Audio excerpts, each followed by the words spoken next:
ये डाइवोर्स उसे खत्म कर देगा, ये बिजनेस फेलियर मुझे हार्ट अटैक दे देगा। नेवर। आप उनमें नहीं हो, आप उनसे ले लिए गए हो। वो दूसरे लोग हैं जो फेलियर से हार्ट अटैक होते हैं। आपका हार्ट फलवंत होगा और ब्लेस होगा। ये मेरे साथ क्यों हुआ? मैं तो बहुत अच्छा हूं, लेकिन मेरे साथ ऐसा क्यों हुआ? वाई? क्यों? इजरायली लिखा एक राजे के अधीन गए। क्यों? मैं आपको बताता हूं क्यों। उनके बच्चे पूछते होंगे क्यों? क्या हमारा परमेश्वर इतना सामर्थ्य नहीं है कि हम 70 लोगों को बचा सके? उसने क्यों हमें मिस्र में भेजा? अगर वो 70 लोग उस राजे के अधीनगी में नहीं जाते तो जिंदा नहीं बच पाते। ये कारण था उनका 400 साल उस राजा की अधीनगी करने का, क्योंकि परमेश्वर आपके लिए बेस्ट जानता है क्या है।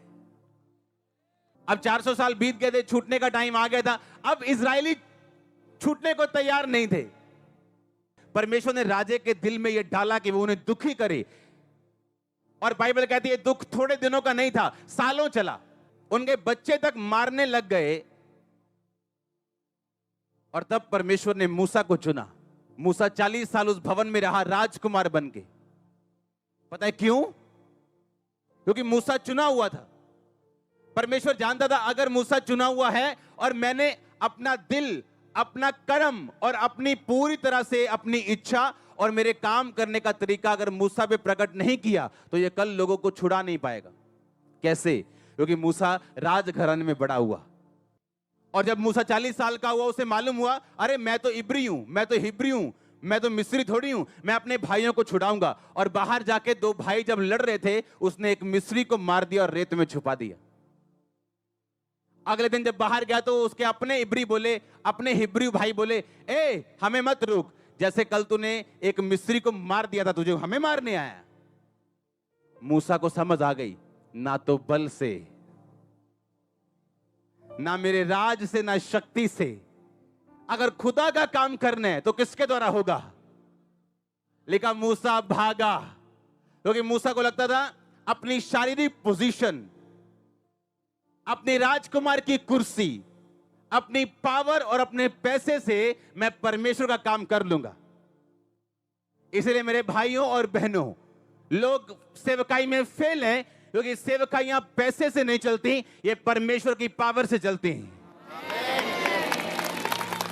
और मूसा को यह बात समझाने के लिए परमेश्वर ने उसको 40 साल की ट्रेनिंग करवाई। 40 साल वो राजकुमार के घराने में रहा, उसकी बात को कोई मोड़ नहीं सकता था, अथॉरिटी वाला बंदा बना दिया उसको। पर उसको यह बात फिर समझाई गई ट्रेनिंग के द्वारा कि तेरी शारीरिक अथॉरिटी, तेरी शारीरिक पोजीशन, तेरा फेम, तेरी पावर, तेरा पैसा परमेश्वर के लिए कुछ नहीं कर सकता। लेकिन मूसा भागा, जब उसे मालूम हुआ कि मेरी कत्ल की बात खुल गई, लेकिन वहां से भागा, अगले देश में चला गया मिधान में। और बाइबल कहती 40 साल मूसा ने भेड़ों और बकरियों को चराया। मूसा को हर चीज ट्रेनिंग के नीचे थी, एवरीथिंग। मूसा का दुख, मूसा का सुख, 40 साल पैलेस में रहना, 40 साल भेड़ बकरे को चराना, everything was pre planned. Problem ये है जब एक क्रिश्चियन नहीं जानता कि मैं फिक्स मैच में हूं, उसे लगता है नहीं ये प्रॉब्लम मुझे खत्म कर देगी, ये दर्द मुझे खत्म कर देगा, ये डाइवोर्स उसे खत्म कर देगा, ये बिजनेस फेलियर मुझे हार्ट अटैक दे देगा। नेवर। आप उनमें नहीं हो, आप उनसे ले लिए गए हो। वो दूसरे लोग हैं जो फेलियर से हार्ट अटैक होते हैं। आपका हार्ट फलवंत होगा और ब्लेस होगा। क्यों? रीजन, एक रीजन है, ये रीजन है। मैं मोटिवेशनल स्पीकर नहीं हूं जो आपको खुश करने के लिए आया हूं।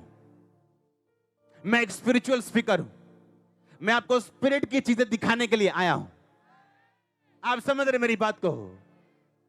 आप फिक्स मैच में, जिस तरह मूसा फिक्स मैच में था, उसके पहले 40 साल फिक्स थे कि ये भवन में रहेगा, सोने चांदी की जूतियां डालेगा, इधर नौकर, इसके मुंह से बात निकलेगी और पूरी होगी।